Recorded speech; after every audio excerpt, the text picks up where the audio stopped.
একটা ছোট্ট শহরের পাশে ছিল গুবলু নামের একটি সাদা খরগোশ। গুবলু ছিল খুব শান্ত ও অন্যকে সাহায্য করতে ভালোবাসে। শহরের বড় বটগাছটায় থাকতো চিকু নামের একটি কাঠবিড়ালি। চিকু ছিল খুব দুষ্টু আর হাসি খুশি। একদিন হঠাৎ আকাশে কালো মেঘ এলো।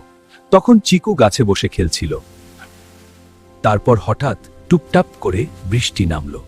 চিকু ভিজে গেল। সে বলল, আমি তো ভিজে যাচ্ছি। গুবলু দৌড়ে এলো। তার হাতে ছিল একটা রঙিন ছাতা। চিকু, চলো ছাতার নিচে আসো। তারপর দুজন একসাথে বৃষ্টি দেখল।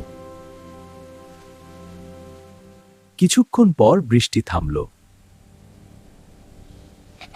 গুবলু, তুমি আমার ভালো বন্ধু।